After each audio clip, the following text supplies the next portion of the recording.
জাতীয় ঐক্য কমিশনের সাথে নোয়াখালী বিভাগ বাস্তবায়নের বিষয়ে আজকে একটা মিটিং ছিল।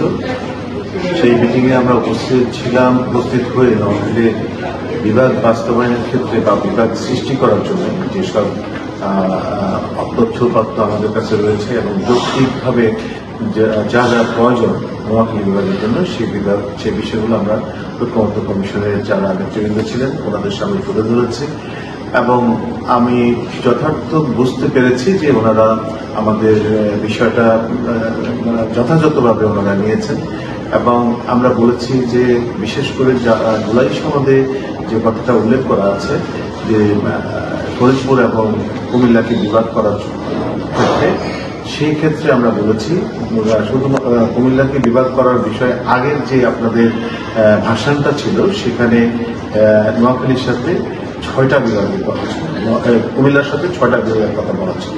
সেখানে আমরা বলেছি যে এদের সাথে ওই 6টা বিভাগের সাথে আমরা নোয়াখালীর যে বৃহত্তর নোয়াখালী সেই বৃহত্তর নোয়াখালী এটার সাথে থাকবে না, কুমিল্লার সাথে থাকবে না।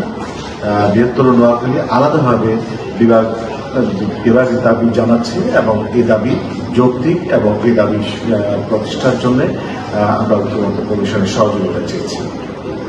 ঐক্যমত্য কমিশন আমাদেরকে আশ্বস্ত করেছেন ওনারা সরকারের কাছে চিঠি দিয়ে ওনারা জানাবেন যে যেহেতু পাবলিক হিয়ারিং গ্রহণ করা হয়নি, গণশুনানি গ্রহণ করা হয়নি, গণশুনানি নিয়ে একটা যেভাবে প্রক্রিয়াকরণ করার কথা ছিল সেই প্রক্রিয়াকরণের কাজটা করে তারপরে বিভাগ বাস্তবায়নের বিষয়টা চিন্তা করতে হবে।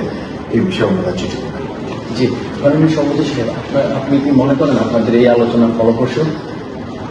হ্যাঁ, আমি মনে করি যে আমাদের সাথে যে ঐক্যমত্য কমিশনের যে আজকে যে আলোচনা হয়েছে আমাদের সবার থেকে ইন্ডিভিজুয়ালি মতামত নিয়েছেন, যৌক্তিক কারণগুলো ওনারা জেনেছেন এবং তার সাথে ওনারাও কিছুটা একমত পোষণ করেছেন।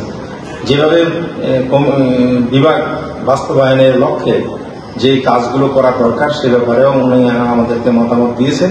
কুমিল্লা এবং ফরিদপুরের যে বিভাগ করার কথা সেটাতে যদিও জাতীয় সনদে অন্তর্ভুক্ত করা হয়েছে কিন্তু সেটা যথাযথভাবে হয়নি, গণশুনানি হয় নাই। ওনারা এক পেশে সেই সিদ্ধান্তটা নিয়েছেন, আমাদেরকে বলেছেন যে আপনারা যে গণশুনানির জন্য আমরা ঐক্যমত্য কমিশন বলেছেন যে গণশুনানির জন্য আমরা আমাদের মতামত পেশ করব এবং আমরা সেই যেভাবে যৌক্তিকভাবে বিভাগ দেওয়ার সুযোগ থাকে সেভাবে আমাদেরকে সহযোগিতা করবেন। আমি মনে করি যে আজকের মিটিংটা ফলপ্রসূ হয়েছে, আমাদের কথাগুলো ওনারা মনোযোগ দিয়ে শুনেছেন এবং আমাদেরকে পরামর্শ দিয়েছেন। এই পরামর্শ মোতাবেক যদি আমরা